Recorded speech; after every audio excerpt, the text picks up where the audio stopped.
Well, good afternoon, good morning, good evening if you're in the Middle East. This is Denny Heydrich, President of AFE.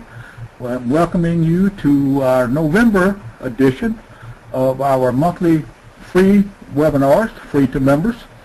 First thing we'd like to do is, of course, wish all of our veterans, if any of you are listening are veterans, this is your day. And it's a very special day. It's a special day for all our veterans and of all wars. And we certainly want to thank all of you for your service. And I want to thank you for tuning in today. Today's topic is, what is a PLC and why should I care? Our speaker is Mr. Don Fitchett. Don has been in the industrial training world for 20 years, setting up training programs all around the world. He's now, for almost 20 years, been president of Business Industrial Network.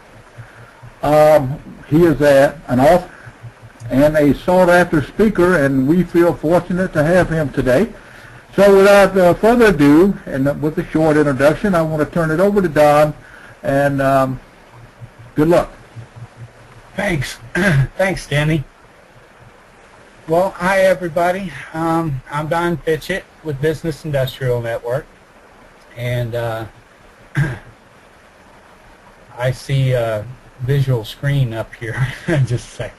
And I've been working with Business Industrial Network for 20 years, been in the industrial training industry for 20 plus years. Raised by, I always like to say I was raised by Toyota, so familiar with lean manufacturing and Six Sigma, and I was raised the right way. Started out in the industry that way. Eventually got into training and traveled the world setting up training programs for an OEM, and specialized when I went to work for Business Industrial Network. We specialize in Allen Bradley PLCs. So although this information that I'm going to pass along to you can be 80% of it can be applied to any PLC, we'll be using Allen Bradley in these examples and stuff. You'll see that a lot in all our material, our free training we offer on our website and stuff too. That's dominated by Allen Bradley. Allen Bradley is the most used PLC in the U.S. anyway. When you get over to UK, then it's Siemens and stuff, but we'll get into that later. Personally, I'm a workaholic. That's all I do is think about work. I'm just one of those kind of people, and I guess I'm an ex-Marine too, or actually I'm not an ex-Marine, we're never ex, but so I guess it's that discipline there that keeps me always working. But I enjoy it, so that's the other half of the story, is that I enjoy what I do. So I want to get into this slide now. What is a PLC and why should you care? And normally, when you're trying to sell somebody on a concept or idea or anything, normally you would tell them why they should care first, and then tell them the nuts and bolts. We're going to do this backwards because we're known for thinking out of the box and doing things backwards. We're going to start with what is a PLC, and that way, by you understanding what a PLC is, you'll better understand why you should care, why you need to know that, and hopefully you'll spread this information throughout other people in your company who work with or around PLCs, so that they at least have this bare bones basics that I'm going to deliver here today. So this next slide, there you go. Oops, looks like it skipped one. I'm new to this also, by the way, webinars. I speak every 3 months with a group of people on PLCs to deliver training a couple times a year on site. And but webinars, this is my first one, so please be patient with me on that. I guess that was the next slide. I thought there was another slide in between there. Okay, so what this 1 hour webinar is going to contain here is, first of all, it's going to be the PLC is in the most simplest of terms. And so we're going to use the lighting control circuit, because I know a lot of AFE's members are in the building management, maintenance engineering, so that's a good suitable example. It's just something as simple as turning the light on. So it's on or off, simple as that. The technology evolution, I'll talk about that a little bit, and it's basically things got smaller and faster in a nutshell. And the PLC control cycle, the PLC on the previous slide I forgot to mention, but there's a little square thing on the previous slide, and that was a PLC. It's a little computer with a bunch of LEDs. So anyway, we'll talk about its control cycle, how it makes decisions and implements those decisions. Who's in control now, not the person, but the actual PLC. And then we'll get into PLC programming. Now, I'm not going to teach PLC programming, although I will introduce it to you. But my primary purpose on that area is to show you what a best practice program looks like. Because my targeted audience on here is mixed. Normally, I'm teaching maintenance and engineer. I'm hoping that some of you are maintenance managers, building managers, engineering managers. And so this way, you should at least know what a PLC is, and this way you'll know what the best practices are. When you buy a new asset, what you should look for in that PLC program, is it properly documented, etc. And so that's the extent we're going to talk about PLC programming, very minor. And then PLC automation management, this is a pet peeve of mine. It's one of the least addressed areas for increasing your bottom line. Oh, the slide's on auto time. Sorry about that. It changed slides on me. But so we'll talk about managing automation, particularly PLCs in your facility. And then we'll talk about, sum it all up with why training, why you should get your people who are actually working with the PLCs more training and get them training every year.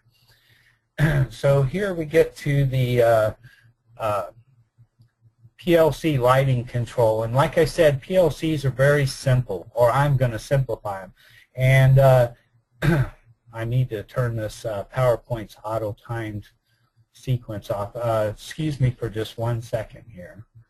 Let's see. Yep, that pause will do that. So we'll go to previous screen and then pause. Okay. Sorry about that. So anyway, a PLC is actually just like a light switch. That's all a PLC is made up of, is light switches inside, but millions and millions of them. And that's the same with all solid state, your TV, your computer. They're really just a bunch of ones and zeros, switches that turn on and off. And in the PLC's particular instance, it's true or false. So it's always one side or the other, on or off, true or false, a 1 or a 0. Everything inside a PLC is 1 and zeros. When you get to the analog signals, like measuring temperature, where you have a value like 32 degrees outside, it's actually all coded with ones and zeros. So really everything inside a PLC is simple as that, on or off, 1 or 0. So let's break it down first of all as to why a PLC. I hate to use that word, break it down, but why the PLC was devised was to take over the control, as with all automation, to automate things that humans do or need done.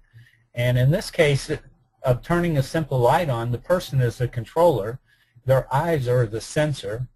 Oh, it's still automatically changed there. Previous.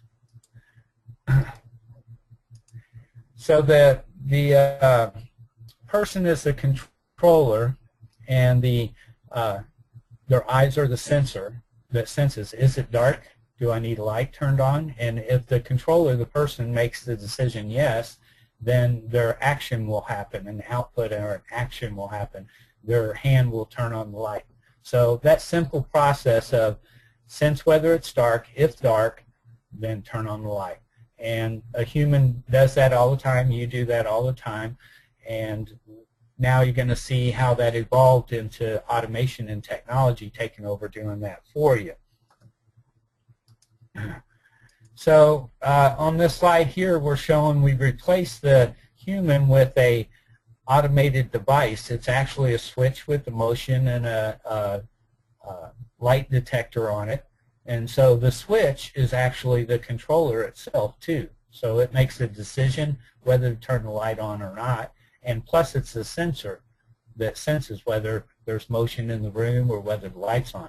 And then if those conditions are met, if someone's in the room and it's dark out, then the light turns on. So simple as that. We've got this L1 and L2. I'm starting to introduce you to electrical wiring. I haven't reviewed like we do our normal seminars. We review the history and experience of our attendees, but I have no idea what yours is. But assuming that you don't know what electricity or electrical schematics are. So anyway, we're starting to introduce it here by putting an L1 and L2, which are schematic symbols for 110 volts, let's say, that goes through these rails. So the voltage will travel through this one rail on the left, go through the sensor, and if that switch is closed, it senses that it's dark or motion, then it continues through that sensor, that switch, and then activates this light. And over on this side, we call this the common, and that's just where it's syncing that voltage to. So the voltage gets supplied here, goes through here, and then sinks down into the ground, theoretically, or oversimplified anyway. So that simple circuit there, and then we replaced the person, the human, with a controller, a PLC. That's what this is a picture of here, is a PLC, and this is the controller module also within a PLC. And then a PLC also has input cards and output cards. The input cards is where the sensors go, like the eyes, sense of sound, the audio sensor, proc switches, things like that. So the sensors go into the PLC through the input, and they'll light up these LEDs if that condition's met, if that sensor senses something or that switch is flipped on. And then that information is passed along to the brains of the operation, the controller inside the PLC, the control module, and it makes a decision based on a type of programming called ladder logic, which is very similar to the previous screen there. And we'll get later on, I'll show you actual ladder logic. But that is electrical diagrams was converted into computer programming type method, so electricians can easily understand how to modify an existing program or write their own programs in some cases too. So anyway, that's what this controller here does, is it makes a decision. It says, okay, I see input number 4, so this may be lit up and turn red, and that says, okay, I've got voltage on 4, which says someone flipped the switch on, so the controller says output to the output card, and it sends a voltage out of maybe LED number 6 that lights up the light. So that's a PLC. This is all in one unit, and these are different modules within that unit called a PLC, a programmable logic controller. I try not to use a lot of terminology on this so you don't have much to remember. I want to keep it really simple. If you say a PLC to somebody in the industry, they'll know what you're talking about. You don't need to know. It stands for programmable logic controller. So anyway, so that's the basic process. The automated process is that it senses whether it needs the light on. The PLC says yes, it needs the light on, so it outputs and turns the light on.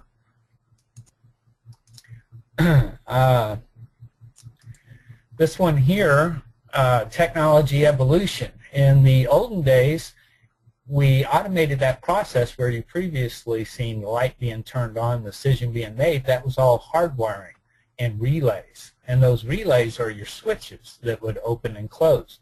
And so to do simple things like this one here, you'd have a great big old panel 8 feet tall or so, filled with relays and all kind of other drives and things like that. But the relay part could be converted down to a PLC that's only 6 inches tall. All these relays here could easily fit inside this PLC, so you eliminate all that wiring. And the reason that automation, that PLC was invented, I've spoke with the father of PLCs, and he told me we wanted to keep everything simple so electricians could understand it. Electricians used to work on this panel, and it was their job to rewire it if they needed to change the process. Hopefully we're continuously improving, so we're continuously changing. In a manufacturing industry, less so in a building automation, but still it's more effective, it's smaller. These relays are switches, so they're electromechanical, which means they use electricity, but they also have mechanical movement. Anytime you have mechanical movement, you have a reduction in reliability. Sooner or later, those parts are going to wear out and fail. Where inside the PLC, those switches, more of them can be converted over to solid state, which is electronic circuits, transistors, and things that don't move. The only thing that's moving is electrons and protons. So that is much more reliable. It saves money when you got to change the way the control works. You hook up a computer to it and you change the ladder logic, and so you just 3-4 minutes you've got the change made, where it might take you an hour to rewire it out in the panel if it's the old relay style.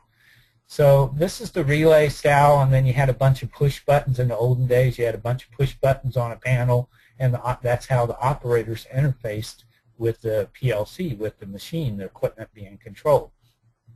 And so then that evolved to the PLC, and they had HMI, human machine interfaces. I'm sorry about telling you what the acronyms is, it's habit. But anyway, HMIs, which were operator screens, and a lot of them became touch screens where the operator could touch. So instead of pushing an electromechanical push button or an electromechanical selector switch that has less reliability, could fail quicker, this became more solid state to a touch screen. It's still a little bit of mechanical activity in there when you touch a screen to the membranes and all, but less, so more reliable. And then about 10 years ago, it evolved, the PLC evolved to a PAC, a process automation controller, and the HMI evolved to SCADA, a much more advanced operator interface system. And you'll still find PLCs, like 80% of all the controls are still PLCs out there. PACs are relatively new for the industry. And so there's not that many, plus they're a lot more expensive and reliable, because they're a lot more complicated. We'll get into them later. The reliability's reduced over a PLC. So these here are not as many in the industry nowadays. The HMI and SCADA, the SCADA are more advanced, more complex, larger systems. If it's a small system, one simple CNC machine or something like that, then they'll just have a little HMI touchscreen on there. And this SCADA is just a computer software. It goes on a computer. Hopefully you choose an industrial level of computer to put it on and have a touchscreen for operators to interface. But all SCADA really is just software. It's software that interfaces with the PLC, or in this case, the PAC. So that's how technology has evolved over the years.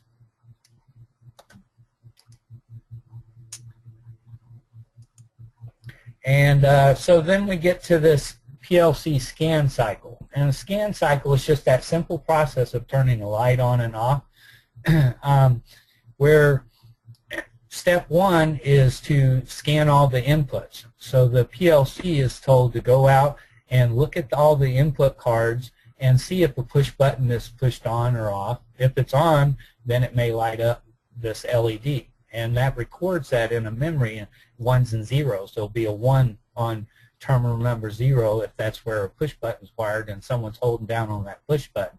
A push button is a momentary thing. When the operator lets go of it, it returns to 0 there. So it means I used a bad example here for this. It'll say terminal strip number 9, channel 9, LED number 9. If you push it down, then it'll have a 1 in a data memory area inside the PLC. If you let go of that momentary push button the operator did, it'll have a 0 in that memory location. So everything's ones and zeros on that. Same with the touch screen. With the touch screen, though, instead of being wired in, each individual wire is one push button. It wires in communication. And the touch screen computer with the touch screen communicates and sends a whole data files of a bunch of inputs and outputs and all kind ones and zeros to the PLC to process. Other type of inputs you might have are limit switches, which are electromechanical. You might have what are called analog inputs that actually send a voltage like 0 to 10 volts or a current, 40 milliamp signal current. And depending on what level that is, like 0 to 10 volts, if it's 8 volts, that might be a temperature of 80 degrees, for example, to keep it simple on a scale of 10. So anyway, you have inputs here that are thermocouples is another potential input, and that's called an analog input, and it measures temperature. A thermocouple measures temperature. That's why I use that. And then communication, like I mentioned previously, is an input. And then, so on step one, it reads all these inputs, reads all these data files and sees where the ones and zeros are, which ones have voltages and which ones don't, what level that voltage or current is at. And then step two is that it processes the ladder logic. So it goes through after updating these data files, scanning these input data files, then it goes through the ladder logic, making decisions saying, if this LED number 9 is on, then go ahead and do something.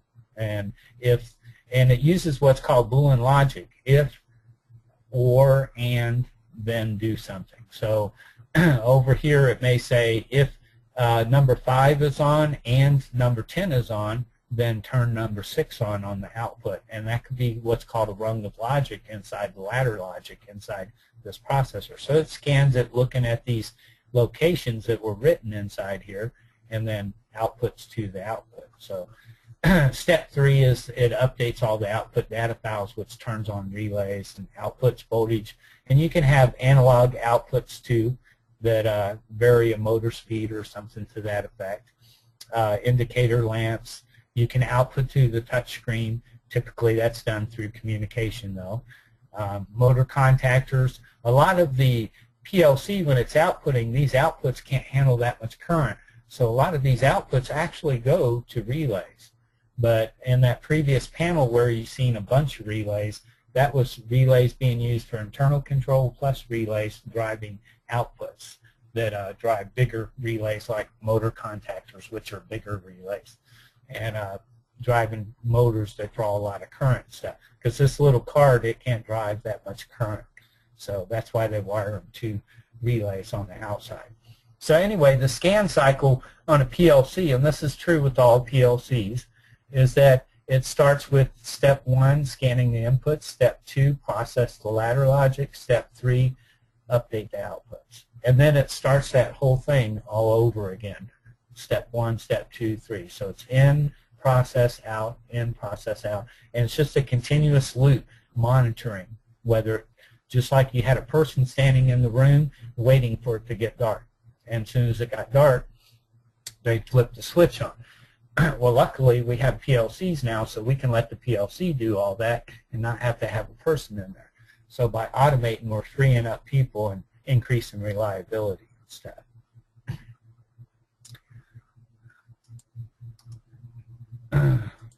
Okay. On this one here, the hardware, I wanted to show you some pictures of what a PLC looks like. This here is Allen Bradley's PLCs. These are what's called their legacy PLCs, and you have their PLC 5. Typically a plant will have one PLC 5 that's a regular size. Every PLC vendor has a regular, a small, and a micro size. And typically in the U.S., like a manufacturing plant, you'll have one or more PLC 5s which do a larger, sometimes main plant control. And then you'll have a lot of SLC 500s. It's slang, we call them SLC, but they're SLC, stand for Small Logic Controller. And so you'll have these SLC 500s, and the SLC 500s control a lot of inside like a manufacturing plant, for example. But I'm just using that because that's our primary industry that we train. But you can have a SLC control in an elevator.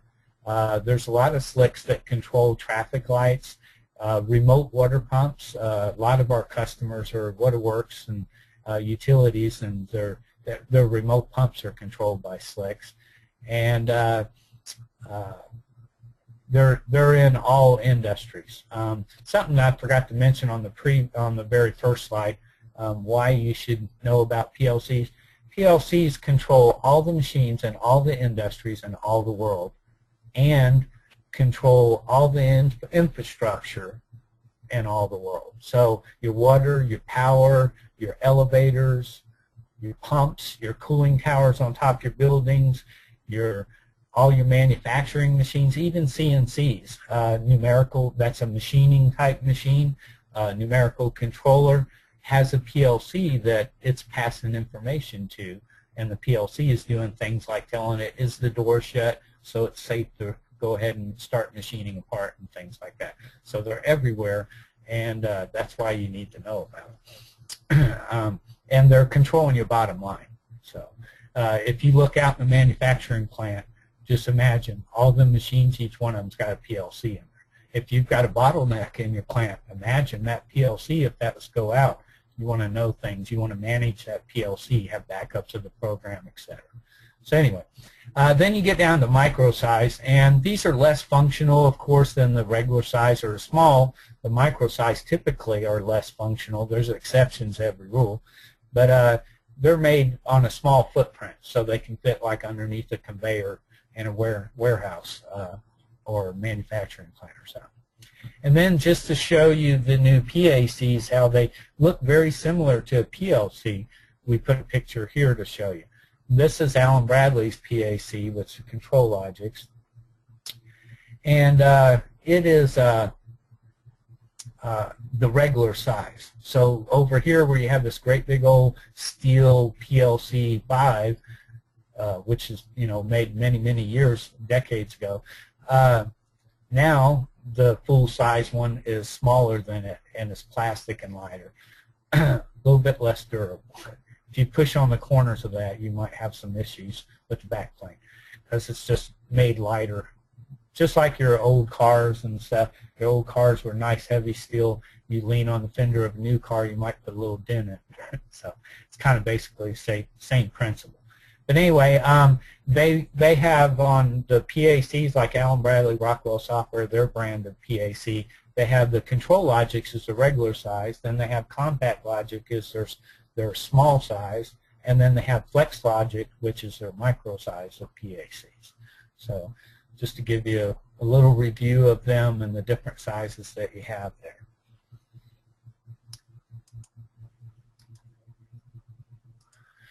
And then within each one of those PLCs, whether it's the PLC 5, the full size one, the SLC 500, SLC 500, the micros, those are what's called fixed I/O.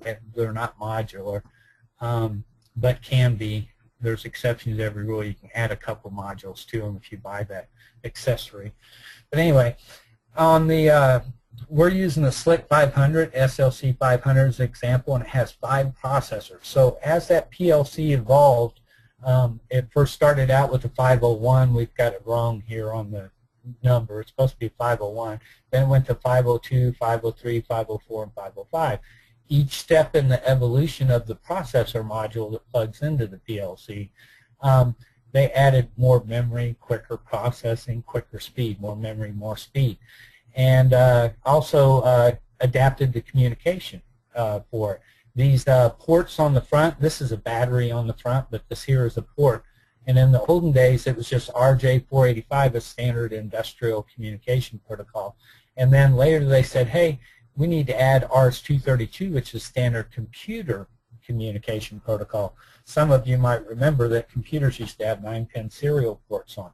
And that's what that is. And that's standard like your modem, the old phone modems. That's that type of communication, serial asynchronous communication. So anyway, they added that to it so PLCs could plug into computers. Very common to plug into a freak drive, a frequency drive, a motor drive, and so they plug a cable into your PLC and then it plug into your frequency drive, and that way the PLC and the freak drive could communicate back and forth, let each other know what it's doing and stuff. Then later they said, hey, we need to network these PLCs together, and Allen Bradley particularly made a protocol, their own proprietary protocol called Data Highway Plus. So it was just for PLCs to communicate.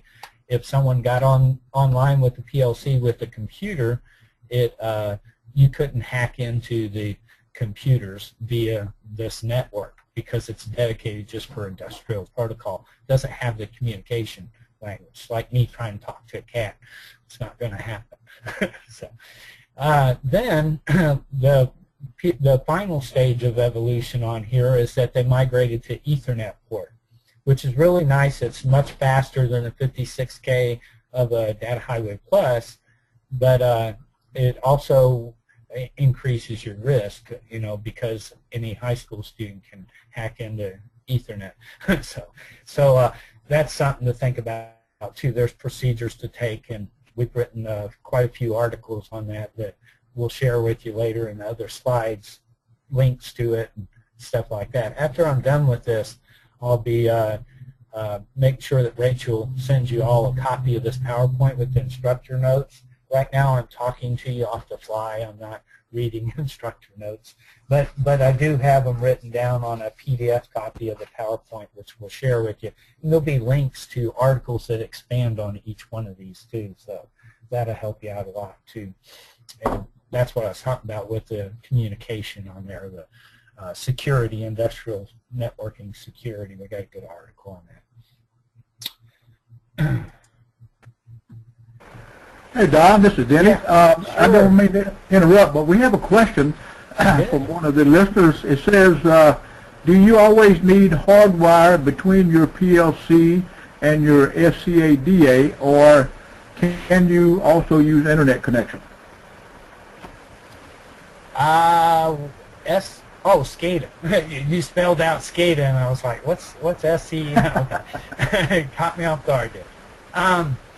No, you can use the internet connection.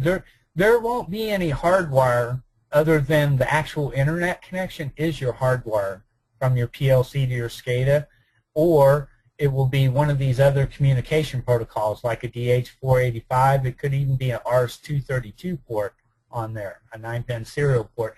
But you always got to have a physical connection from your PLC over to your SCADA. Now, I always like to put out the disclaimer to protect me that says there's exceptions every rule. Your hardwired connection may be from this RS-232 port to a modem card or to a Wi-Fi. If it's an Ethernet, it may be to a Wi-Fi, and then you're traveling through that Wi-Fi to your computer, which has another Wi-Fi on its end or a modem on its end, and it receives a signal. So you're not physically hardwired connected to the SCADA computer, the computer running SCADA. In that particular case, it's going through the air. So did that answer that well enough? Hello? Well, I hope. Yeah, thank you, Don. I didn't mean to interrupt. Okay. Oh, no, that's fine. Interrupt gives me a chance to collect my breath. So feel free to interrupt anytime. Okay. So this is what a PLC program looks like.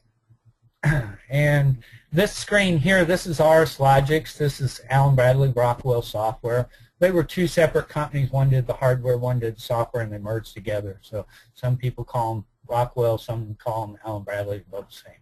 So anyway, this is their version of PLC. You've got Siemens, you've got in Japan, you got Omron, in France, you got Telefonique, which these PLC vendors, besides the major ones like Siemens and Allen Bradley, all the rest of them, they keep getting bought out by other companies and stuff. So it's very confusing who owns what PLC now, short of that, which another good reason to stick with Allen Bradley for training purposes, simplifies things. So anyway, this is their software. It's called RS Logix. So you would plug your computer up to a PLC using a 9-pin serial cable or using an Ethernet cable, whatever the type port is you have on the PLC, and you connect your laptop or your computer to it, and then you'd open up the vendor software. This is the vendor's PLC vendor software that allows you to look inside that PLC and see the ladder logic and see a bunch of other status and modify that ladder logic, change that programming. That's what this is when I say ladder logic. So I'm just going to introduce you to this screen a little bit here in just a second.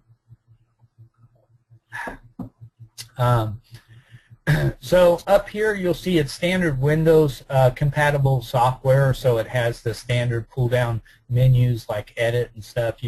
It has some of the standard toolbars like you can cut and paste and drag and drop, which is a nice advantage, but it's also another reason that you have to be extremely careful whenever you're working with the PLC software, because you don't want to drag and drop a letter to mom here in the description. That may confuse people when they're working and cost you more downtime. So you got to be conscious that you can accidentally drag and drop. We teach best practices in our training program, so we teach people whenever you're working with the PLC, never use a touchpad on your laptop. Always use a mouse. And there's exceptions to the rule if you can't fit a mouse in a panel where you're working or whatever. But as a general rule, you should never use the touchpad, because the touchpad, it can accidentally think that you dragged and dropped this contact down to here. And now the program won't work, especially if you didn't notice you were turning your head while you touched that touchpad. So increased reliability in working with PLCs, we have certain best practices, methods that we train when we're training your employees. We'll watch and make sure they develop these. They have to break old bad habits that increase your risk when working with PLCs. Because if you're working with a Microsoft Excel spreadsheet, it's no big deal. If you make a mistake, you go get a backup copy, or you reload your operating system. If you crash your computer, it's no big deal. But with PLCs, you make a mistake. Whoops. You make a mistake and it can cause damage to man or machine. You can damage a $250,000 piece of equipment or hurt somebody. So it's a lot different, a lot more critical, and that's why best practices, we need to teach best practices and actually train people, which means breaking their old habits and getting new good habits in place. And that's actual training. What I'm doing for you now is delivering scholastic information, knowledge to you, not training. I need to pause that. Let's see. I should just take a minute and go into the PowerPoint and turn off that auto time cycle thing, but I'm debating that. It depends on how many times I have to click that pause before I decide. But anyway, so back to the screen up here. So up here you'll have your program name, like we called this lesson5.rss. This is called a file extension. It's just for this brand of PLC, that's what the files are named, .rss. For another brand, they might be .clr or something, some other three-letter acronym. But anyway, then you have pull-down menu, you have your toolbars, which they're supposed to be things that the people who designed the software thought you would need frequently. And so they put a toolbar button there to help you be more efficient and not have to drill down through pull-down menus. So you've got these toolbars. If you've ever went online and watched the PLC training video, you'll see most people will teach you to use these buttons when you need to verify a run. When you've made an edit, you'll use these buttons. We teach that's worst practices. You should never ever click those. So you can have your people, or you can attend one of our training seminars or on-site and learn why not and why that's dangerous to do that. But everybody else teaches that. They don't know no better. So anyway, we get down to this here area, and this is called, I hope you guys can see my cursor floating around on there. I can see it on my screen. But this area here is called the Online Status Toolbar. And this is important. They put it on the left-hand top side, so it'd be the first thing that you see and read, theoretically, if you read top to bottom, left to right. And this has got all your critical information here that you need to always look at this whenever you go online with the PLC. And it'll tell you whether you're online or offline. Right now we're offline. That means that terminology is important too when you're communicating to others. Offline means you're disconnected from the PLC. You're not looking at what's inside the PLC. You're looking at a copy of what was inside of it. So PLC could still be working and changing. This could be different than the actual copy inside. It's just an offline copy. It's on my computer. I don't have to be connected to PLC to see this. Then you have forces. Anything to do with forces is dangerous. It's another thing a lot of people don't teach you, but we emphasize greatly because it's very, very dangerous. Forces cause them inputs and outputs that I showed you in previous screens. It forces the to trick the PLC into thinking those are on or those are off. And so if you're tricking it, then it's not going through the regular logic here to make decisions whether to turn the output on. So for example, you can tell it, turn a press on to make the press go down. You could use these forces and force that on, and that'd cause that press to go down even though you had your hand in the safety curtain. Because the hand in the safety curtain is part of the ladder logic that's down here that the people who designed the equipment wrote it. So anytime you use forces, anytime you have these on, that's a safety issue. That means that the equipment's being used other than it was designed to be used, other than the programmer wrote the controls to use. You're bypassing all safeties, fail-safes, unless they're hardwired. If they're hardwired in there, OSHA and NEC require some of them be hardwired in there, but there's 100 to 1,000 other ones that aren't. They're programmed in there, and this will bypass all of it. So warning on that, this is a very important area. It's called the online status toolbar area. Then over here to the right of that, you have your editing area. So you'll have normally open contact, normally closed contact, output coils, and as you go through these tabs, you can find different, more advanced functions. These are the most common on the user tab. They put the most common functions that you use frequently, but then second most common is timer, counters, and input outputs. No one hardly ever used this tab, but the people designing the software thought, oh, that will be used often, and so they did. But people do it a different method. But anyway, and then it goes on. You can click these buttons here, and it'll scroll on and have more advanced functions, math functions, PID instructions, which is a computer algorithm that averages formulas together and predicts the future. So it's a highly advanced type formula and function that's in here. And it's only in some PLCs. When you get to the more advanced ones, like you'll see grayed out buttons here, ABL and ABS. That means for this particular processor type that this program was written for, that processor, that PLC, doesn't have those functions. So that's why they're grayed out.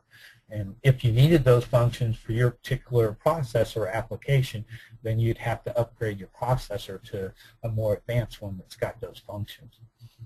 Then you get down here and you've got basically two windows here. The window on your left is called the project tree.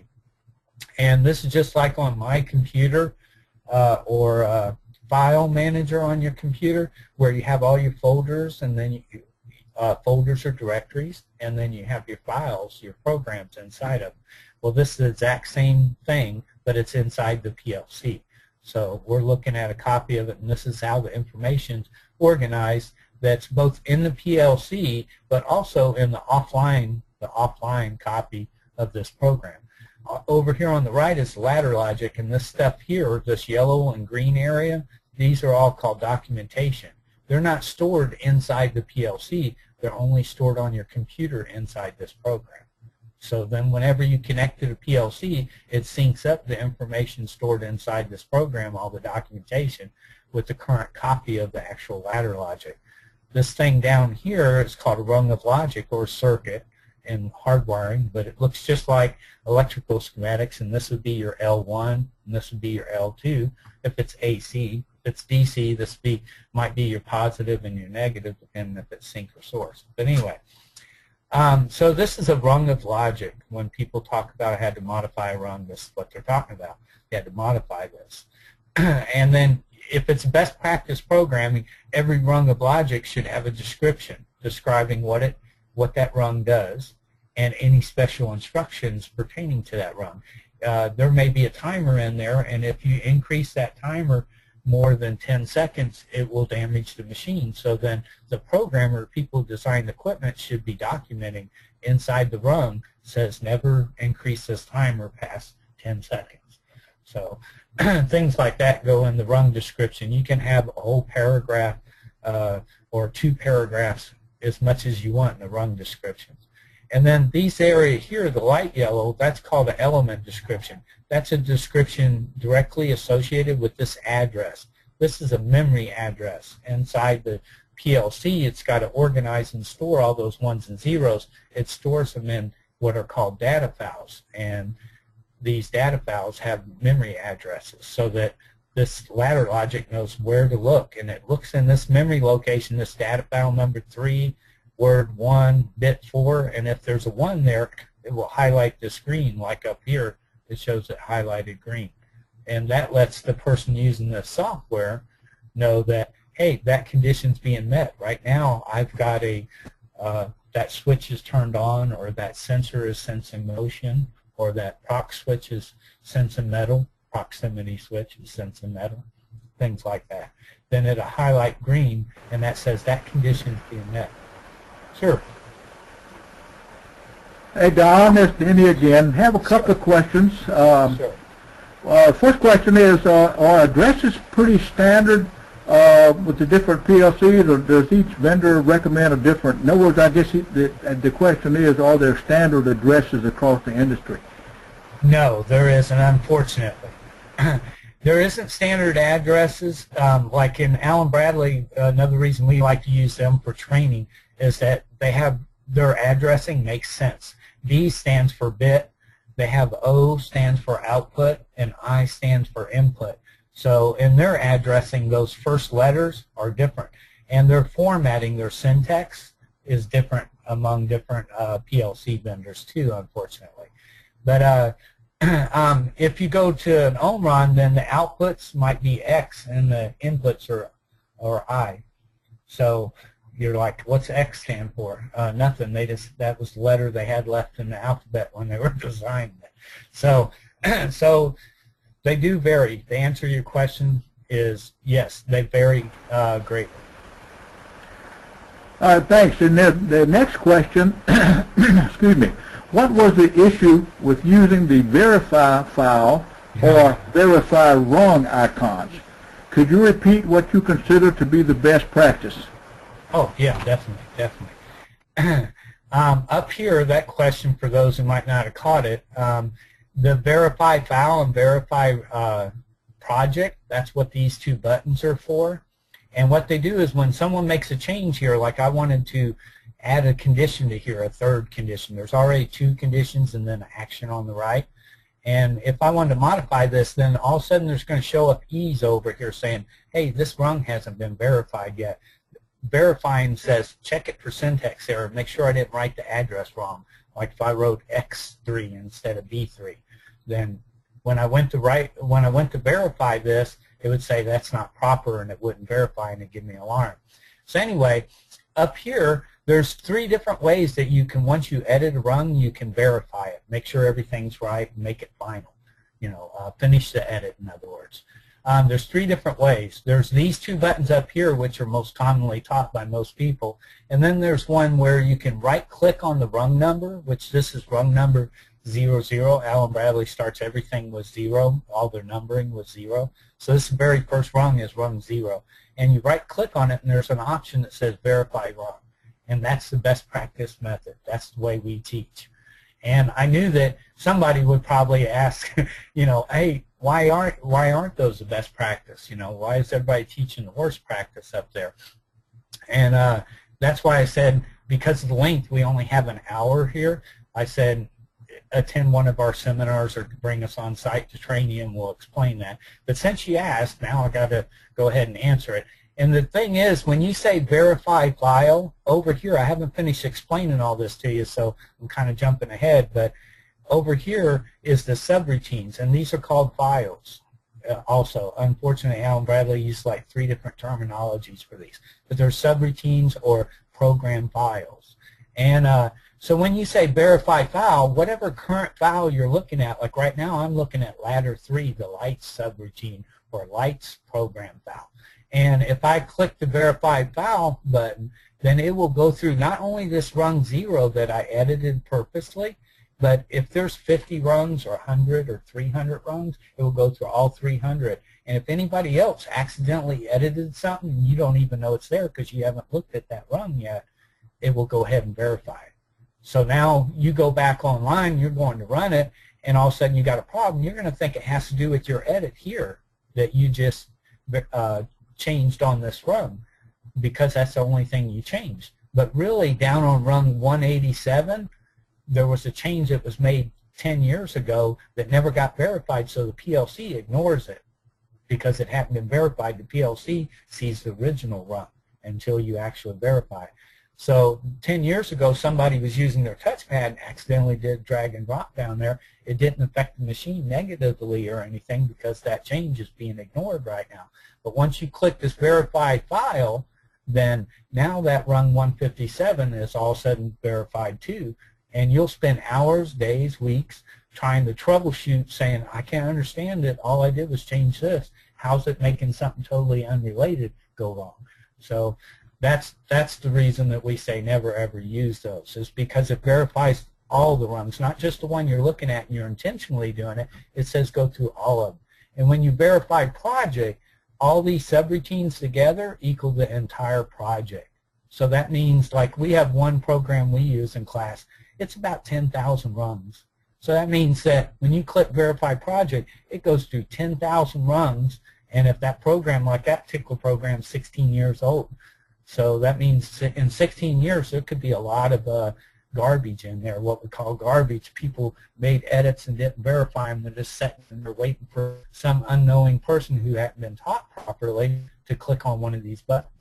And then, of course, if you did all our other best practices we teach, like make backup copy whenever you first connect, we teach always make you a backup copy.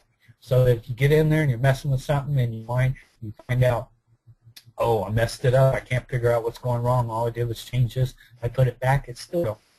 Well, you can go back to that original copy you made when you first plugged into the machine and put it back in there and at least get this back from square one. That'll put all the runs with the E's in it in there. And you'll never know, most people never even know why they did it. They just go and put the backup copy in, and so they don't know that by clicking these is what causing the downtime in the first place. A lot of things in PLCs, people don't realize that they even made a mistake in it. They think it's something else. And like, for example, that processor module I showed you, that's the least likely thing to ever fail inside of a machine is the processor module. But it's very commonly replaced because people aren't properly trained, so they don't know that's the least likely to fail. They suspect it first. They buy a new one, and then all of a sudden it works. And so they're like, good, okay, I just spent $2,000 buying a processor module, but at least now I got my system up and running. But actually what fixed it was then when they bought a new processor, they had to download the program into PLC again. So they downloaded that copy and fixed the mistake they made up here without even knowing. So there's all kind of scenarios. You can imagine how complicated automation in the bigger systems. There's just all kinds of scenarios that can play out that can get you not operating on best practices, operate in the most reliable way. So that's why we teach that. I know I'm probably a little too much in detail for that, but it's a very, very common problem, and it's so common people don't even know that they're doing it. They don't know the mistakes they're making. So that's why we teach never ever use them. We got slides, got a red X through there, so don't use that. We always teach right-click, verify. But back to giving you an overview, I'm sure I answered that pretty clearly, but back to an overview of how this works. You've got your project on your left, and you've got your ladder logic on the right, your PLC programming. And the project tree on the left is broken down into folders. And the first folder area is all processor status, processor setup and control stuff. And this is typically the areas where whoever's commissioning, designing, writing a brand new program for a brand new automation, they'll go in and have to set up these areas to match whatever hardware they have. Communication, type communication, things like that they have. And then they'll write the program. So when you're working with already designed equipment, it's already gone through its startup phase and is just out there running, and you need to troubleshoot it or you need to make a minor modification to it, you shouldn't ever have to get into any of these files that are in the controller folder. So there'll be exceptions to it. We have 3 areas that can minimize your downtime. One of the areas with the EEPROM can actually eliminate your downtime. So we do teach some stuff about that, and we actually take people through the whole process of setting up all this just so they know and they have better understanding of PLC. But for the most part, you'll only need to get down in these areas, which are subroutines. And when you click on each one of these, like ladder number 3 here, that means that I had double-clicked on this icon for ladder number 3. I say double-click on the icon. That's another thing we teach when you regularly use Microsoft Excel or Windows Explorer or whatever. It doesn't matter really where you click, but with the PLC, you have to be highly accurate wherever you put your cursor. You need to put it on the icon, not on the words, because you put it on the word, it can go edit mode, and you accidentally change the word. And that may affect how it works. It may not. It may just affect how other people work with it later. They get confused because they say, well, where's that subroutine that had the I/O? Did you have heard a little static break in there? Nope. Okay. No, that was the last one. Okay. Okay. I heard a little static noise like right before you break in, so I thought you were ready to break in on me. Okay. So anyway, those are subroutines, and they're all listed. The reason that you have them, and the best practice that we teach, is that you never just have ladder number 2. Number 2 is your first subroutine. It's your main subroutine, your primary control. If it's a best practice written program, for the most part, ladder number 2 should just be rungs that say jump to other subroutines. And then in the other subroutines, you use it like chapters in a book to organize. If you can imagine a whole book written with no paragraphs, with no chapters, with no sections, and if that was a reference book and you had to go back and look up the section where they talked about very thin or something, you'd have difficulty finding which of those 3 pages it's on. And so that's why authors organize a book, especially a reference book, into chapters and sections and have a cross-reference and all that. The same with the PLC program. If you put all your rungs of logic in ladder 2, that's the main subroutine. There's 2 primary reasons for there. One is that it's not organized, so it's not easy to work with and troubleshoot. The second reason is that everything in ladder 2 gets scanned constantly. Every scan cycle I was telling you, it goes input, scans the ladder logic, that's the part of the scan cycle, and goes outputs. So anything in ladder 2 is constantly being scanned, so you're using up all your resources. That if you have a manual mode and automatic mode, you should have one subroutine, like number 4 would be manual mode, number 5 would be auto mode. And that way, if you're in manual mode, you're not scanning all these automatic subroutine rungs, so your scan cycle is half the amount of time. Oversimplified, it doesn't really work out exactly half, but that's how it works. So you have your different chapters of the book or your different subroutine, and depending on which one you click on, that's where you're going to see the ladder logic over here. And then over here you have your documentation. I told you it's called a rung comment. I wish they would have called it a rung description. It'd be easier for training to keep saying terminology, but because they call these descriptions down here. But that's a rung comment, and you would right-click, edit comment to add them. If your programs don't have rung comments and your OEM's no longer in business or whatever, you can't get them to go back and comment it. As you figure out what a rung does, or things about that rung, helpful tips, you can right-click, edit comment on there, and then edit this comment. And say, this is how this rung works, and oh, by the way, don't do this with this rung or it'll really mess up. So you can put comments in there to help you remember a year later when you come back to troubleshoot it, or help your workers remember and work with it. Then you have down here, it's called element description, and there's with the actual address I mentioned previously. And then down below it in this green area, this is called a symbol, or with the PACs, the newer advanced PL, and call them an advanced PLC, but with them they call them tags. But tags is not some new feature of PLC. PLCs have always had tags. It's just called them symbols. They've had different terminology for them. A tag or a symbol is a word description that's easier to remember and type than the actual address. And so it's always a tag or a symbol is associated with a particular memory location within the PLC. When it's a PLC, it'll be a particular memory address.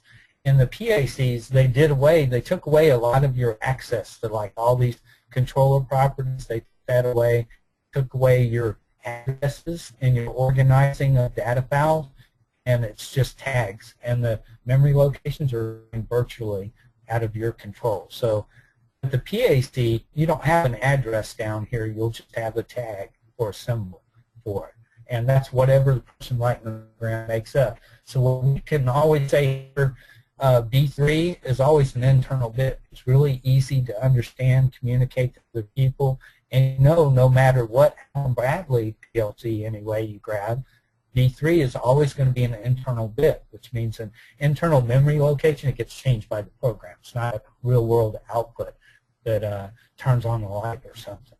So, but with PACs having the tags, if you see the word dark, you don't know if the real-world output, if that's an internal input location, you don't know. Only the programmer knows. You have to do some research and right-click. So it increases your amount of time it takes you to understand and work completely with the equipment, especially not having access to all the process status area. A lot of these things cause the new PACs to be, we've estimated about 10 times the total cost of ownership of a PLC. So you don't want to evolve to that unless you actually need it. Now, PMs who design equipment, of course, they got to use the latest and greatest. It's a competitive thing. Everybody wants the latest and greatest in there. But what the end user, the people who are buying that equipment, don't realize is that in the long run, in the life cycle of that equipment, that's going to cost them that much more downtime and everything, because it's that much more difficult to work with, that much less reliable than the old PLC.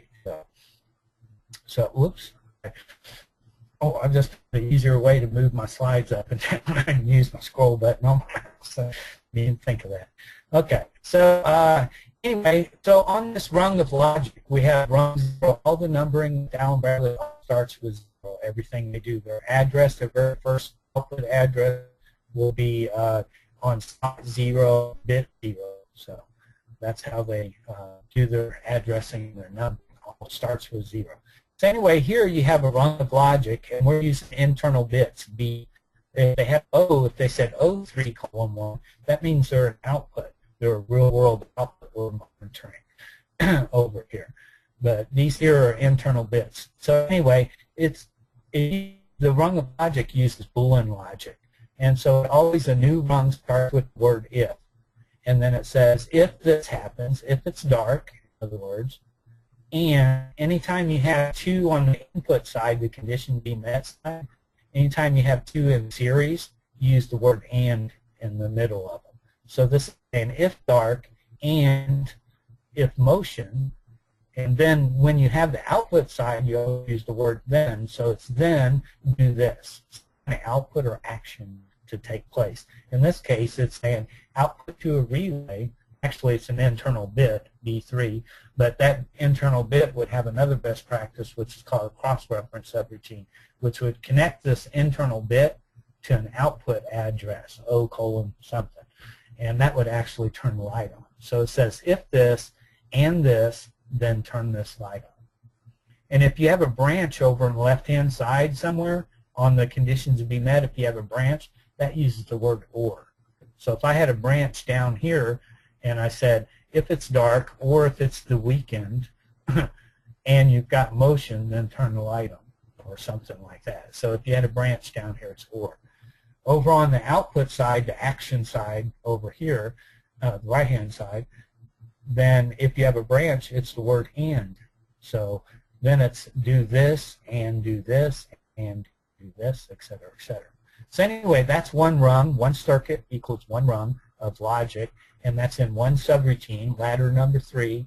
That's subroutine number 3 over here. And luckily, someone documented it. They described it. These other rungs down here, they haven't been documented. If I clicked on them, you know, if this wasn't PowerPoint, it's actual software, and I double-clicked on them and opened it up here, I may see ladder logic, but I don't know what that ladder logic's about. If you ever do have undescribed no descriptions on your subroutines, you can right-click on them and rename them, or right-click properties and then name them so you can organize it. There's a lot of programs. You go out there and look, probably 85–90% of the programs out there aren't fully documented. the one we use in class, that 10,000 rung program, even it's not fully documented. There are some rungs that don't have descriptions, some subroutines that don't have descriptions on it. But that's your goal. You got to set high goals, and the closer you get to it, less downtime you're going to have. Greater reliability and stuff, less mistakes made. So anyway, on this rung, if any of these conditions are met and they're a bit, a 1 or a 0, then this software, Allen Bradley software, will highlight it green. So if this bit here said if dark and it's highlighted green, that means it's actually dark out there. That sensor sees it's dark and it's sending 110 volts or 24 volts or whatever to the PLC input card. That's when you see a highlighted green there. If you don't see a highlighted green there, that condition's not met. The electricity can't travel any further from the left hand to the right. That's like turning it off. That's like this switch is off right now at this moment in time when we save the program. This switch is off at that time. So there's no way that these two conditions are met or voltage is going to be able to travel to this coil to turn it on, to activate it, to turn the light on. So it's saying if this and this, then turn this. If only this one was highlighted green, this light still wouldn't turn on because this one needed highlighted green like that also. Then you'd see this one highlight green, which says the PLC is being telling it to turn on and stuff. So anyway, that's a summary of it. You have your pull-down menus, your toolbar buttons, your online status toolbar area, your editing toolbar area, your project tree over on the left-hand side, your ladder logic over on the right-hand side. This is the rung of logic. These are documentation. This documentation, all this, including the symbols, are stored on your computer. When you download a program into the PLC, you're only downloading this ladder logic, not all this documentation. So if you want to see this documentation, you got to get a copy of the program, the lessons5.rss, that someone actually saved that documentation in. If you just want to go and connect to a PLC you've never connected to before, and you go online with it, or you upload the program, which means bring the program from the PLC up to your laptop, then you're going to see what's called an undocumented program. None of this stuff will be there, and you'll just see B3:1/4, B3:1/5, B3:1/6. And you'll be like, what's that do? How do I work with that? It's almost impossible to work with an undocumented program. You'll start by documenting using real-world IOs that you see in the electrical schematic and work your way backwards trying to figure out what's going on. Or go back to the OEM and demand a documented copy is what I'd recommend. So here's a fun little example of Boolean logic. I told you on a branch that you use the word OR. So this is saying if, whenever you have a new circuit, a new rung, it's if. To be, the description, we'll call this a symbol or tag right here, to be, or, because it's got a branch, and anytime you see a normally closed, we teach everybody, put the word not in the description. So this is saying if to be or not, because it's got a normally closed, to be, then output, that is the question. So William Shakespeare, to be or not to be, that is the question. Hopefully this will help you remember the simple basics of Boolean logic. And if they're in series, if I had another normally open contact, normally closed contact here, it'd be in series, it'd be say, if to be or whatever this and whatever this contact is, and whatever this contact is, then output this. Or if you have this contact, output that. So PLC programming best practices. We teach, this is our best practices that we teach when we're delivering PLC training on site or in the seminars in order of importance. Safe and reliable, of course. Whoops. Boy, that just went right through there because there's no timing on that. All right, it's forced me. I apologize for this. Give me 1 second here.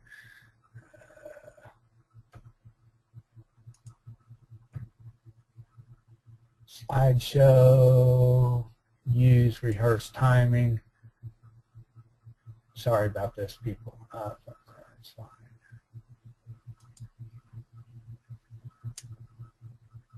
Now we won't have to deal with that nuisance anymore.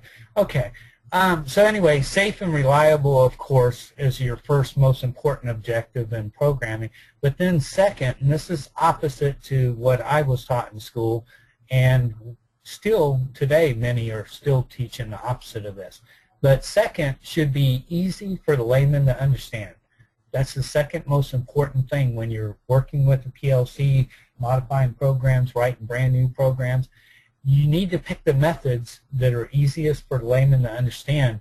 The layman, in most cases, being the electrician or the maintenance mechanic to understand. So you want to use ladder diagram. I've been seeing a lot of new engineers coming out of school. They were taught structured text, so they're like, which is like computer programming, like COBOL. It's most closest to COBOL computer programming. You can't expect an electrician or a mechanic to necessarily know that and work competently with it.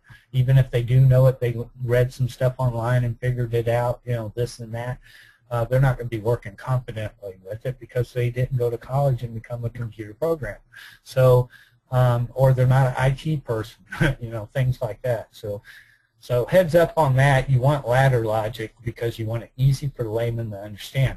That's why we break it into subroutines, and a huge part of all our best practices are built around this core principle, that it needs to be easy to work with and easy to understand. Reduces downtime, increases reliability and safety because people are less likely to make mistakes. They understand it better. Then conforms with industry standards. So even before doing it the way that everybody else did it, if you find a way that makes it easier to understand, then that's okay to break the rule for industry standards. Now, it's not okay to break the rule for OSHA or NEC, but I'm saying, you know, you see everybody else does it one way, but yet you found a better way. But then as long as it's still easy for the layman to understand and everything, then your third priority under that is that you want to try to conform to industry standards because it actually goes to help with the layman understanding. If they're like, yeah, I've seen it done this way everywhere, so therefore I understand it. So industry standards, you know, second to that. They're kind of neck and neck on the priority list. Then you want it well documented. I think I went into that plenty. And efficient use of memory and scan cycle. Now, when I went to school, we were taught programming the opposite. The most important thing was that it was clean and safe and reliable, but then came efficient use of memory and scan cycle. Whoever made the smallest, quickest program was the best program. But the problem is you get that out in the real world. See, if it's a computer program, that's no big deal. Nobody's ever going to get in there and mess with it. But in automation control, people need to, we're constantly improving. People need to go in there and use it to troubleshoot primarily, but secondarily, they'll probably have to get in there and modify and change it for things changing in the future. So you want it easy to understand rather than efficient use of memory and scan cycle. You can do structured text. A traffic light program, I always tell my students that on a traffic light program, I can write an entire program in 3 rungs. But nobody will be able to figure out how it works. I mean, hardly anyone will be able to know how it works, and it's impossible to troubleshoot, even for me. So why would I do that? Instead, I'll use 30 rungs and make it super easy so anybody can understand it after they've gone through this little simple presentation I gave you. You'll be able to figure it out. So that's my goal. That's how we want to do our program. So greatest return on your investment. Okay. Oops. So if every machine is potential host for a PLC, like I mentioned previously, if you go out and look at your plant, all these machines out here, the odds are every one of them's got a PLC in it. There might be a few exceptions, but the majority of them are going to have PLCs in them controlling them. You may say, well, no, my plant's controlled by SCADA or DCS, Distributed Control System. Well, the truth is those are upper-level control systems, and they talk down to the PLC. The brains of the operation, what's actually controlling each individual item, is a PLC in there. Unless it's really, really old, then it could still be like that relay panel we've seen in previous slides, just a bunch of relays. And I've been in a plant, surprised me, opened up several panels, and that's all that was in there is relays. but most of them have PLCs in there. Same with all your other different industries. Your elevator control, for example. Not that many of them have PLCs controlling them. They should, because that way they can be made more reliable. You can start writing your own predictive maintenance into the elevator controls and stuff. But a lot of them are just made by circuits, proprietary circuits and stuff from some other country or whatever. So you have a lot of downtime when you have a problem there. You have to hire someone specialized. Can't use your in-house maintenance and engineering to address issues on it and stuff. So, but anyway, all those upper level controls, SCADA and DCS and all that, those are just, they communicate down to the PLC and tell it what to do. They're primarily interfaces for the humans to interact with the equipment. So the big question is, how many PLCs is your bottom line dependent on? If these were all networked together and the whole network went down, that would shut down your whole plant. But if you had a bottleneck, that could shut down a whole line, and that could cost X amount of dollars, tens of thousands of dollars. If you're oil refinery, that could cost you millions of dollars. So thus we have a lot of redundant systems, which are two PLCs with the exact same thing in them, and they switch over. So if one fails, you can quickly switch over to the other, get it back up and running, or keep it running, have seamless, there's seamless redundancy too. So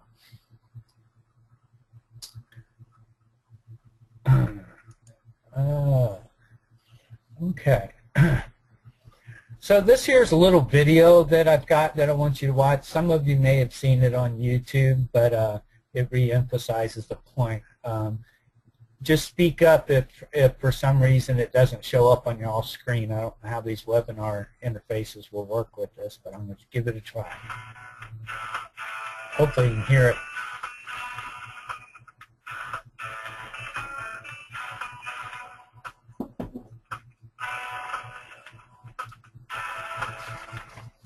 PLC, programmable logic controllers, are the brains of your operation. When the PLC is not functioning properly, production lines shut down.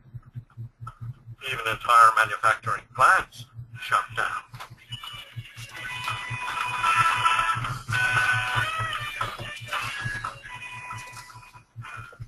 When company PLCs are mismanaged, city bridges do not close, causing chaotic delays in traffic.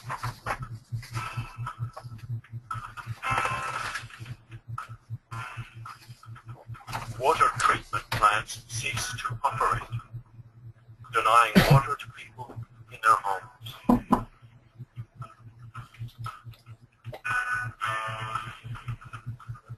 Thousands, sometimes millions of dollars could be lost.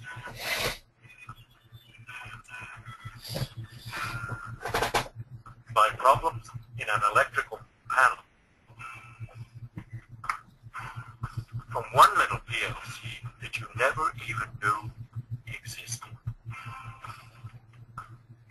But more importantly, damage to machines and people could result from improper training or mismanagement of your company's PLC.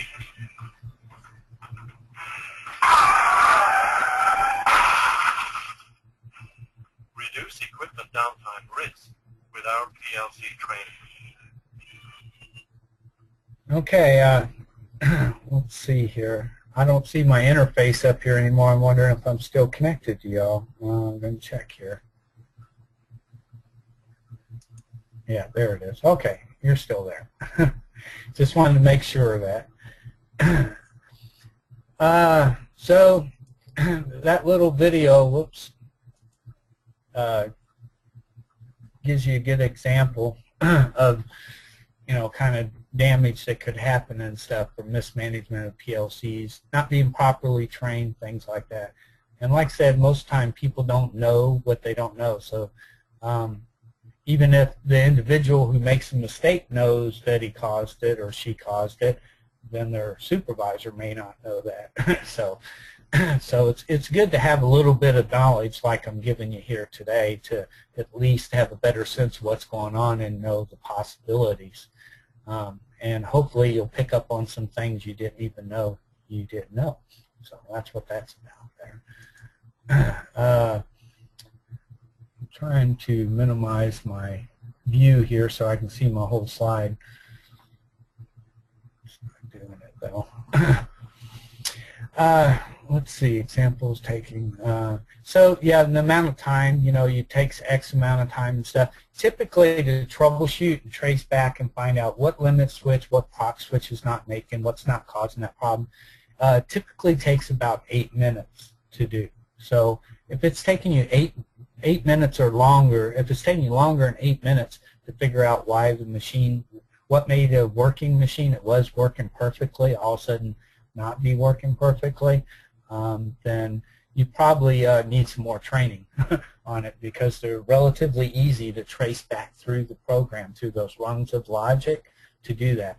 There are exceptions to every rule. Sometimes it splits off in multiple paths and gets complicated. Sometimes the people who wrote the program wrote it in a way to make it difficult for you to trace back. And so then, of course, those are exceptions to the rule. It's going to take longer to troubleshoot. If you have an undocumented program, it's going to take longer to troubleshoot. So those are exceptions to the rule.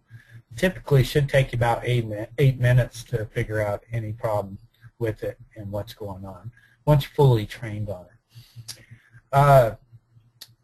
Learn about bad habits and necessary. And I was telling you about bad habits like using the touchpad, but clicking, double clicking is a very common bad habit that we see. Typically in this software, the PLC software that the vendors have, that you interface with the PLC, if you double click, you're typically not telling it to do something specifically. You're telling it one of two or more options and telling the computer, you pick which option. And we want to always take away that randomness of saying, go with the default, whatever the computer decides it wants to do. No, it always needs to be what you specifically want to do. So we teach things like that. We got to try to break your double clicking habits. You're always putting your cursor on the icon, not on the actual words, because you click on the words, it can go into edit mode, things like that. And sometimes, yeah, you've been doing it for 10, 15 years that way. It may take more than 3 days to break you of the habit, but we explain the criticality of some of them and show examples, and that usually helps a lot to break the habits. Just say, well, when I'm working with PLC, I need to act differently, use different computer habits than when I'm working with anything else that has to do with computers. With so many machines, depending on PLC, you want to have qualified backup people. That's another big issue, is that don't have one PLC guru, because something happens to that person, then your bottom line, if all your machines are controlled by PLCs and now you don't have a PLC guru, that's going to cost you more downtime waiting for the OEM people to make the equipment, to schedule a tech to fly to your state or country and work with you. So you want to always have more than one person. We recommend at least one person per shift be fully trained on PLCs, and that's a good rule of thumb. And one or more involved in capital asset. Oh, and then one or more people involved in capital asset. You'd like to think that anytime before a company is going to purchase a new piece of equipment, they would involve maintenance in it. And but sometimes that doesn't happen. So if that doesn't happen, you need to have whoever's making purchasing decisions of equipment trained in PLCs also, so that they know to look for that program, see if they're getting a documented program. I had one plant manager, the OEM had him convinced that the PLC programs were proprietary and that they weren't allowed to have a copy. So he always had to call in their people couldn't work on the equipment, even though they paid millions of dollars for the equipment, and all the PLC ladder logic is a schematic. and you typically get the schematic. When you buy a washer or dryer, there's a schematic in the back of it or taped on. So, you know, you typically get the schematic, but they had them bamboozled and cost them a lot of money for a lot of years. And I really couldn't teach them much without them having access to the script or copy of the program. So they get in the program, but how are they going to do it? They're going to have to reverse engineer it, the description part of it anyway. So so it's always good to be knowledgeable when you're buying that new asset. What is the best practice program? What's it look like? What do I need for my people to access and maintain this equipment? Know that ahead of time, just in case your OEM's not thinking about that particular thing. Okay, I really need to get this screen out of the way. Let's see. Yeah, you can drag it. Bear with me here. I'm just getting the webinar screen out of the way so I can see the PowerPoint screen here. Oh, let's see the button right there. Anyway, on this slide here, I'm going to talk about what kind of PLC training, automation training, that we recommend that you should have. The majority of people out there think that they can learn it on their own, they can read a book, they can figure it out, but as you've seen from previous slides and hearing me speak, there's a lot of risk involved to the company, the individuals, and the equipment, and liability, risk and liability. And so you don't want, if you can get away with it, if you can afford to have people properly trained, you want to do that as your #1 option, because the mistakes can be costly. And so you don't want someone who's just self-taught, taught themselves, or just took one seminar, or took one software on one specific, because that's too narrow of training for something as complex as automation control, things moving quickly and they affect real people in the real world.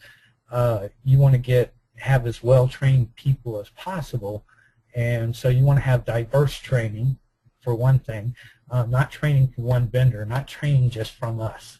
You want to go to other people and have other people get their opinions too, because one training provider will provide training in one area where another will provide it in another area. So, and you need all those areas filled up. And that's what we've done here. So we put together a training organizational chart with a code down here for if you're a mechanic, you need X amount of training. If you're an IT person, industrial IT, you need a different approach, you know, different amount of training and stuff like that.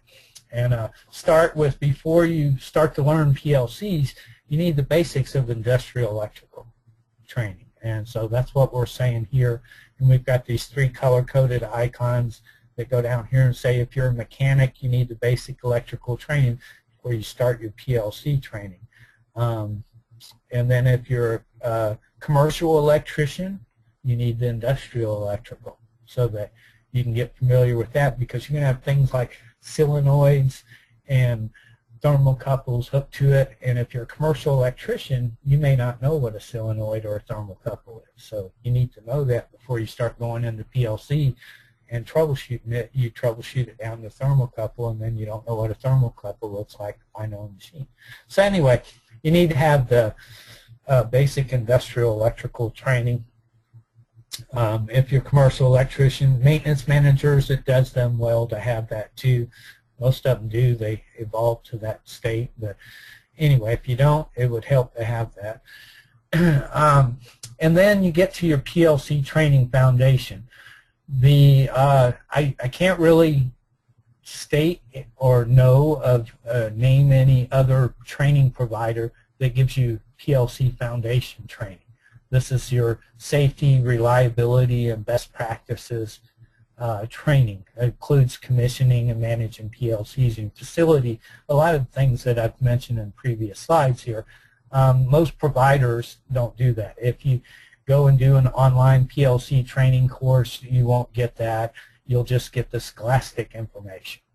These are the buttons. Click on project, verify project, click on verify file, things like that. Not the best practice. Don't do that unless you have to. Here are the exceptions, whatever. So anyway, that's the critical foundation. That you need that first, and then when you're getting all the other training, you're thinking about the safety aspects that you learned in the foundation training, the reliability aspects, the best practices. Is that the best way to do it? Yes, I see that's one way, but there's 5 other ways. Is that the best way to do it? So you need things to think about that, and that's what this foundation does. And so this actually improves any of the other training you get, regardless of who you get it from or what type media. There's online training, there's instructor-based training, there's books. So there's all different kind of medias that you could get education. And they call it training. Everybody calls it all training. But really, most of it, the bulk of it, is scholastic education. It's not actual training. They're not teaching you a certain way to do it and then verifying you are doing it that way and you have a habit, good habits developed. So that's what actual training is. So anyway, it's PLC education. So anyway, it's good to get the actual training, the foundation to build on. And you'll see we've got all the different occupations in here. Everybody should have this training, this bare bone basics training. Then you go to the scholastic PLC fundamentals, the hardware operation, and basic programming, and PLC implementation, what you would do, how you'd wire it up, address different areas, communicate with it, things like that. So just the basics of it, typical online PLC course or typical course delivered at colleges too.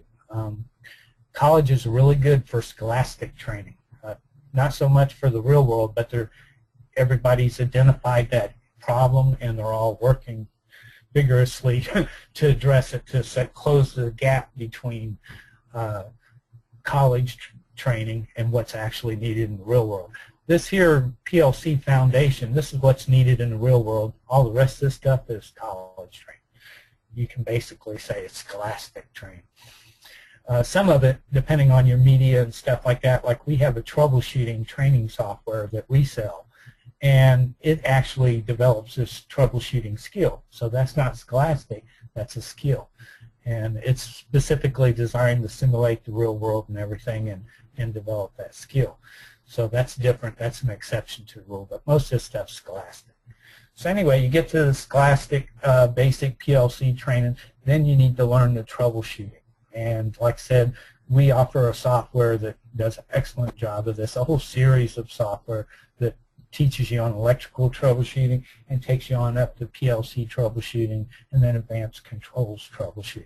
So, and basically if you don't have that software, because there is no one else that makes that out there, if you don't have the PLC troubleshooting software, the way that you learn it is through experience. So you'll have to wait until a machine breaks down, and when you figure out what's wrong with it, now you're that much more experienced. Now you wait another week or 2 or a month, and next machine breaks down, you fix it, you're that much more experienced. And eventually, over 10, 15, 20 years, you become a really good PLC troubleshooter because of all your experience. The software that we provide does that within days. It just constantly keeps giving you broken down problems to solve, and it's designed in a way to progress you from easy to more advanced within each software. So it gradually takes you up there, but within days you get years of troubleshooting experience from it. So that's one solution that's out there. But anyway, that's what your people need, is PLC troubleshooting. And then your hands-on PLC training. And if you didn't, you may have gotten some, like in our foundation, we give hands-on training in that too. Of course, 3 days to 5 days hands-on training. But if you didn't get the foundation, then this is your next chance to get some hands-on training at this point in the learning process. And we recommend at least getting trained in 2 different brands of PLC. It just gives you a better understanding of each.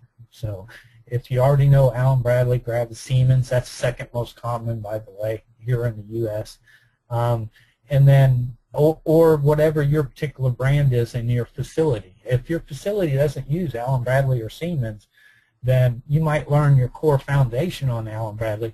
But when you get to this point, you need to get you Omron or GE or whatever brand PLC you're using in your actual facility, one of those two PLCs you get experience on needs to be the ones you're actually working with. If you're in school or college and you don't have an employer yet, so you don't know what kind, if you're located in the U.S., I'd recommend Allen Bradley as one of them, Siemens as the second. If you're in the UK, Siemens as one of them, Allen Bradley is second.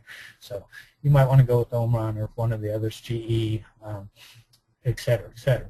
But some other brands always helpful there. And then anything beyond that is advanced topics beyond these here. And there's a lot of confusion out there from people who don't know PLCs. We get a lot of them. We sell a PLC SCADA course. And what it is it's the troubleshooting section with the SCADA section, just the basics of SCADA, not no advanced thing. And a lot of people say, I don't know nothing about PLCs. I know what a normally closed contact is over here, but I want to learn PLC. So because of all the sales hype of other people offering PLC SCADA, a lot of people come and get our PLC SCADA, which is troubleshooting in SCADA, and they haven't had none of this or none of this or none of this. So they got a long ways. They're jumping right into an advanced topic, and they don't realize it. So a lot of people jump into SCADA training offered by many. You know, you can go to any SCADA vendor. There's hundreds. It's just software. SCADA is just software that interfaces with PLCs or DCS systems. So there's hundreds and hundreds of SCADA softwares out there, and you can go to any one of them. So a lot of people just go and get the SCADA training. They don't even know what a PLC is, and I find that hard to believe how they do it, but they do it. We see it all the time. So heads up on there. You need to get some PLC training before moving to SCADA. That's at the last of the learning phase there for PLC. So anyway, once you get to advanced, then you get PLC programming. Now, yes, you had some PLC programming in your 3 to 5 days core.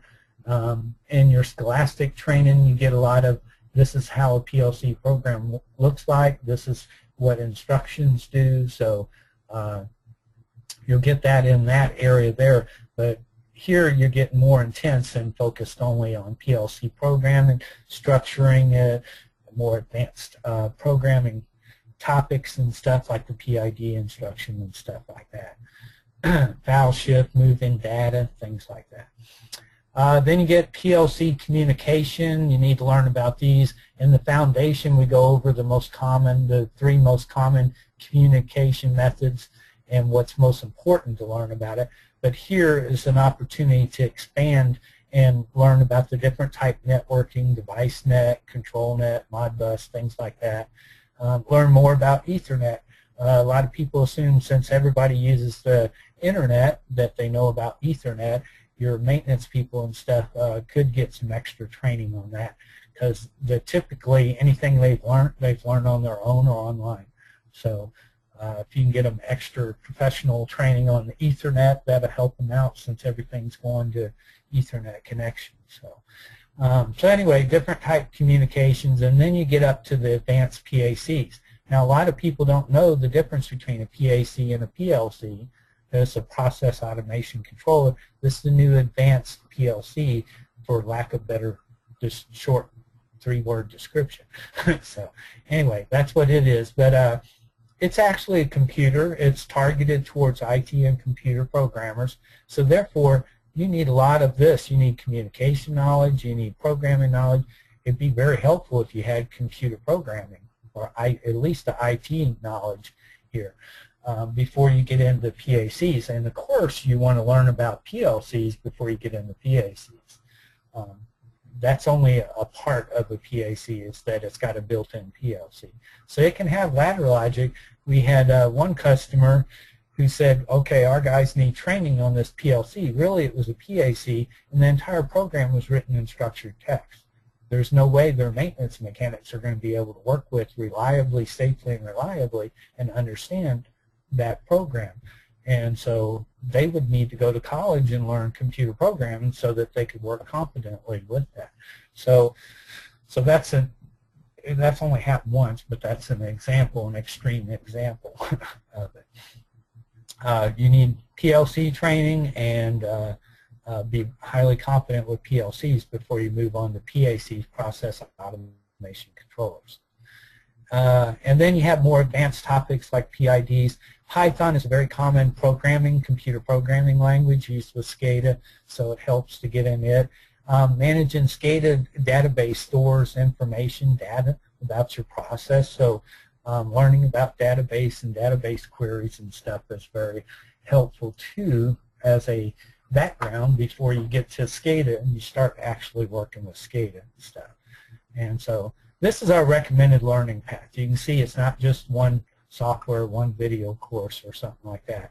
It's a whole process, and you should be continuing learning. Every year your people should take one more course related to PLC or the automation connected to PLCs and work their way up through this list here, but also other things. You'll have specific technology, communication devices, specific technologies to your facility, your company, and you want to get them the training on that every year, keep their feet wet on that and continue to improve their education.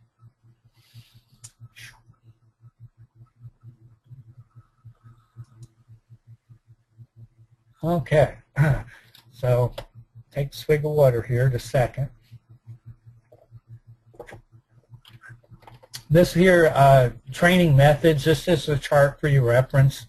You may or may not find it useful. But the main points shown here in this chart is that your on-site delivery, this is kind of showing our on-site delivery, but anyway, your on-site delivery will have a higher level of effectiveness. You know, it's a no-brainer. Most of you guys already know this anyway. And then your seminars is second best option. But, you know, it costs a lot, and you got to break people's schedules, you know, schedule them out and then send them somewhere else to a seminar. So it becomes a lesser preferred option, more costly option. But on-site is pretty costly too, and the scheduling, you have that. But you get what you pay for, so you could save a lot of money by doing online training and doing it whenever they have free time and all that, but it's not going to be as effective as that. You're not going to get as great a return on your investment either. So if you can afford it, invest more in people and get them to seminars or on-site. Online training and software and video courses are other options, but they're less effective. So that's what this chart here is just showing you. And some of the things when you are attending the seminar, this makes a handy list to ask the people delivering that seminar, if it has to do with PLCs anyway. You know, if you're not coming to our seminar, at least if you're going to someone else's, ask them, are they doing some things? Is it blended learning? Are you going to get hands-on with the real PLC? Are you going to have to share that PLC with someone else? Are they using the team method? Do they focus on downtime, safe practices? What kind of best practices are they going to teach? You know, get them to name a couple best practices. If they can't name some, if they're caught off guard, then the odds are they're not even focusing on that. So things like that you need to ask the company and do a little preliminary questions before you spend that considerable investment sending your people there or bringing them on site. The effectiveness and stuff like that, that's judgmental, not judgmental, it's opinionated on that. For when you get down here to PLCs, we've exercised some of our opinion in that too to come up with that number. Where up here, this was studied by another college, I can't remember which one though, who did that. I think it was 2 or 3 colleges that joined together and stuff. So this was their study, and then we just grew on that and showed how that relates to PLC training specifically. Yes? Hi, Don. We probably need to wrap up in about 5 minutes. Our webinar company's going to kick us off. Oh, yeah? Okay, perfect.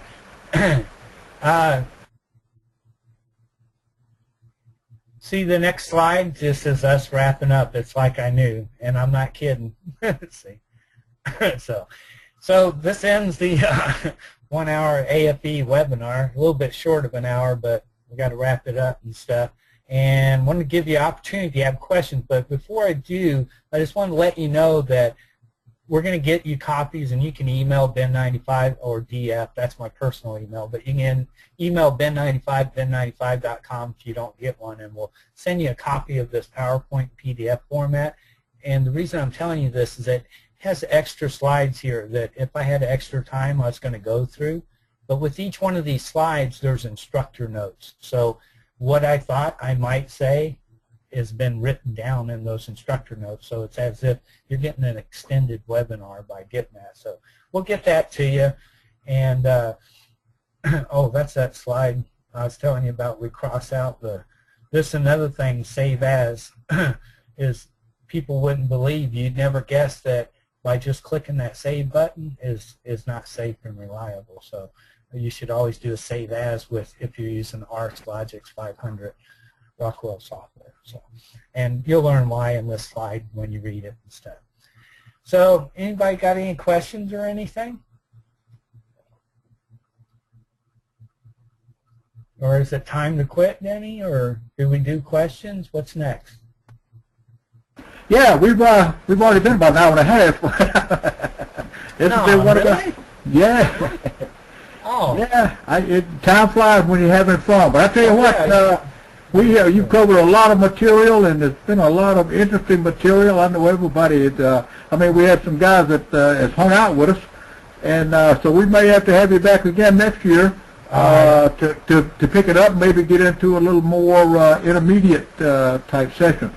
But Don, we really appreciate you taking the time to do this seminar for us, webinar rather, and we certainly are appreciative of all the people who attended. We will have another one next month. Mr. Ricky Smith will be presenting, and Ricky is, if any of you have heard him speak, is very good, very knowledgeable. So we will wrap it up now for this session, and again, we appreciate Don. Thank you very much. And one last time, I'll say we appreciate all the veterans, and if we have any that attended, we certainly hope you got something out of it. We do appreciate your service. So we're going to wrap it up now, Don. Thank you a lot, and we will talk to everybody again next month.